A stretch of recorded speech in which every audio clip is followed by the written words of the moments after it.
ikhtisar sebagai mukadimah.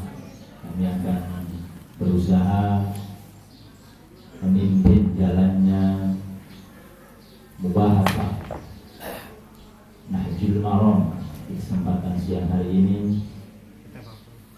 Meskipun tadi disampaikan oleh perwakilan Bapak Tuan Rumah ada pola yang berbeda, terutama secara kuantitas Pak, untuk hadirin serta Basul Masjid Nahjul Maram. Sebagaimana faedahnya tadi al-muhafadzah al-qadhi as-sholih wal ahdu bil jadidil aswam. Kalau kami mengutip ibaratnya Bapak Kiai Ma'ruf Amin, ibarat itu nanti ditambah tumal aslah. Jadi mungkin kekurangan, katakan misalkan dengan tanda kutip kekurangan, ditambah tumal aslah. Anggap saja Basul Nahjul Maram sekarang itu tumal aslah, dan mudah-mudahan demikian. Mari kita sama-sama buka Basul Masal ini dengan membaca surah Al-Fatihah. Mudah-mudahan apa yang kita harapkan terutama ala hadin yang sholihah al-Fatihah. Bismillahirrahmanirrahim. Alhamdulillahirabbil alamin arrahmanir rahim maliki yaumiddin. Kita begitu. Kita searching print lah. Semuanya tepat masalah. Tidak pernah coba semuanya terus buat. Bismillahirrahmanirrahim. Kita mulai Basul Masail Nahjul Maram edisi ke-300.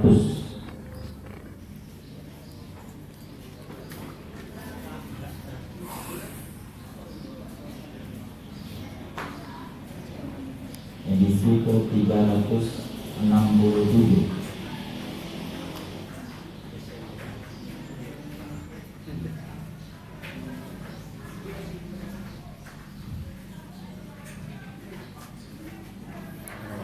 Soal pertama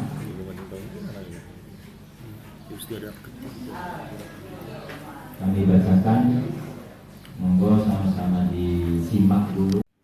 Referensi yang tepat teks sholawat pada khutbah Jumat itu seperti apa? Kami ulangi. Referensi yang tepat teks sholawat pada khutbah Jumat itu seperti apa? Jadi yang diharapkan adalah seperti kita tahu bahwasanya dalam arkanul khutbah itu membaca sholawat. Yang diinginkan adalah referensi tentang teks sholawatnya. Ada tidak bentuk sholawat yang spesifik mungkin untuk dibaca sebagai rukun khutbah, kira-kira demikian. Sebelum kami buka sesi jawaban, kami silahkan kepada para mubahisin, para musyawirin, mungkin ada kejanggalan atau iskal yang perlu ditanyakan terhadap soal yang pertama sebelum kita menuju pembahasan. Karena bagaimanapun kalau soalnya belum jelas, nanti juga akan menimbulkan bias pembahasan kita. Jadi semoga menawi wonten kejanggalan atau belum dapat dipahamnya soal nomor 1, kami silahkan untuk ditanyakan. Maka kalau menurut saya rumusan masalah yang muncul dari soal pertama bukan hanya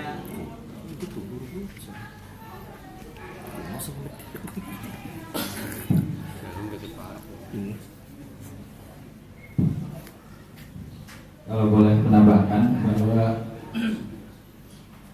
soal yang pertama muncul usul ketika berbicara rumusan sholawat yang tepat dalam arkanul khutbah Jumat, itu lebih diperluas lagi bahwa mungkin batasan-batasan yang boleh dan tidak.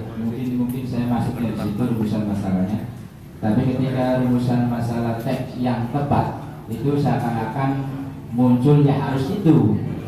Tetapi ketika ada rumusan masalah yang lebih diperlebar lagi, bagaimana indikator agar tidak keluar daripada set arkanus sholawat, sekiranya itu mana yang boleh dan mana yang tidak.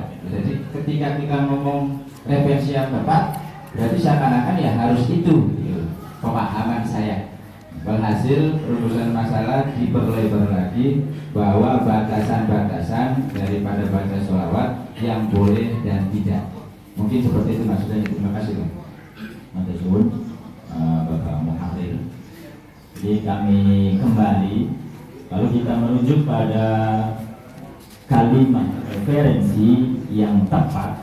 Jadi apakah memang dalam arkanul khutbah yaitu sholawat secara fikih sendiri, secara perspektif fikih sendiri punya aturan, misalkan sholawat harus demikian atau kemudian dilebarkan, adakah indikator-indikator sholawat terkait dengan sholawat yang dibaca untuk khutbah Jumat? Ini maksudnya ya, apakah memang ada sholawat yang harus dibaca sebagai rukun khutbah yang bagaimana, bahkan kata teksnya, bunyinya, atau standarnya bagaimana, ini yang diharapkan dari soal yang pertama. Mungkin ada tambahan lagi yang belum memahami arah dari pertanyaan ini, monggo. Kalau kemudian dianggap cukup, kami buka sesi jawaban terhadap soal yang pertama, referensi yang tepat teks sholawat pada khutbah Jumat itu seperti apa? Kita buka 3 menjawab.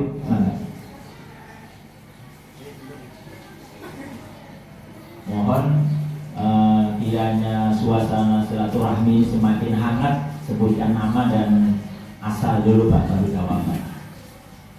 Assalamualaikum warahmatullahi wabarakatuh. Asal saya dari Pamanukan, nama saya Kodir.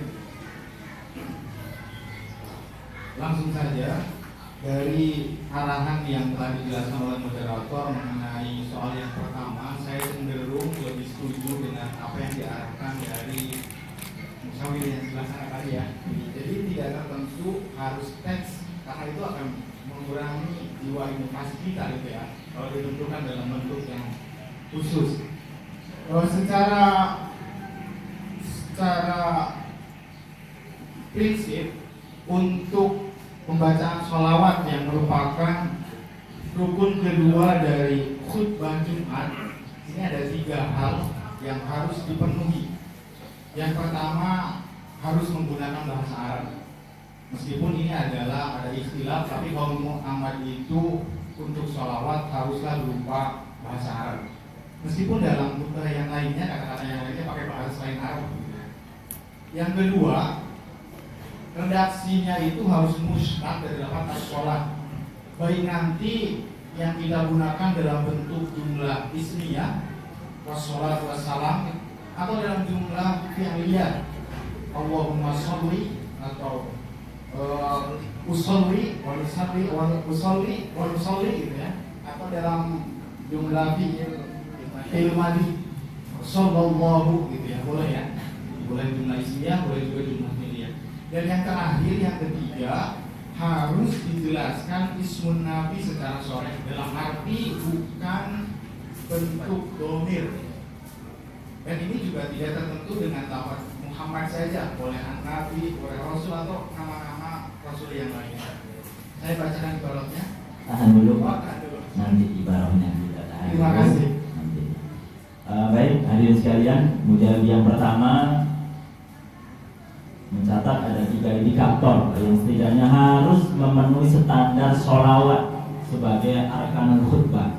Pertama, harus bilughatil arabiyyah, karena ini arkanul khutbah. Yang kedua, kalau dalam bahasa fikih mungkin harus pakai madatus sholawat, harus pakai mustaqbinu dalam bahasa gamernya. Yang ketiga, merupakan jelas solid ismun nabi, tapi tidak harus Ahmad, Muhammad, Toha, juga an-nabi atau ar-rasul. Demikian. Mujawib yang kedua kami silakan. Monggo Pak Kiai.